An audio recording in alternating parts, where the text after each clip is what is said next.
സുഹൃത്തുക്കളെ, കഴിഞ്ഞ 24 മണിക്കൂറിനിടയിൽ ഇന്ത്യയിൽ എന്തൊക്കെ കാര്യങ്ങൾ സംഭവിച്ചു എന്ന് നോക്കാം. ഇന്ന് ജൂൺ 21 വേൾഡ് യോഗ ഡേ ആയി ആചരിക്കുന്നു.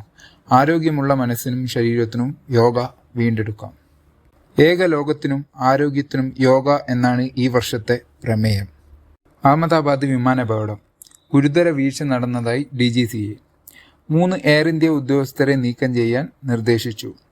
Divisional vice president, crew scheduling chief manager, crew scheduling and planning Payal Arora എന്നിവർക്കെതിരെയാണ് നടപടി DGCA സ്വീകരിച്ചിട്ടുള്ളത്. കത്രീന കൈഫിനെ ടൂറിസം അംബാസിഡറായി നിയമിച്ച് മാലദ്വീപ് ഗവൺമെന്റ്.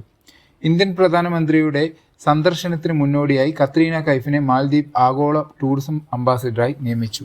US-ൽ പുതിയ കോവിഡ് വകഭേദം നിംബസ് വ്യാപിക്കുന്നു. ലോകമെമ്പാടും പ്രത്യേകിച്ച് ഏഷ്യൻ രാജ്യങ്ങളിലും UK, US എന്നിവിടങ്ങളിലും നിംബസ് എന്ന പുതിയ കോവിഡ് വകഭേദം അതിവേഗം വ്യാപിക്കുന്നതായി റിപ്പോർട്ടുകൾ. തൊണ്ടയിലെ കടുത്ത വേദനയാണ് ഈ വകഭേദത്തിന്റെ പ്രധാന ഒരു ലക്ഷണം. യുദ്ധ സാഹചര്യത്തിലും വ്യോമപാത തുറന്നു നൽകി ഇറാൻ. ഇന്ത്യൻ വിദ്യാർത്ഥികളുമായി ആദ്യ വിമാനം ഡൽഹിയിലെത്തി. ഇസ്രായേൽ-ഇറാൻ യുദ്ധ സാഹചര്യത്തിൽ ഇറാനിൽ കുടുങ്ങിയ ഇന്ത്യൻ വിദ്യാർത്ഥികളുമായി ആദ്യ വിമാനം ഡൽഹിയിലെത്തി.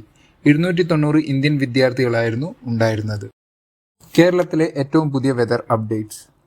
അടുത്ത 7 ദിവസം ശക്തമായ മഴ തുടരും. വിവിധ ജില്ലകളിൽ യെല്ലോ അലർട്ട്.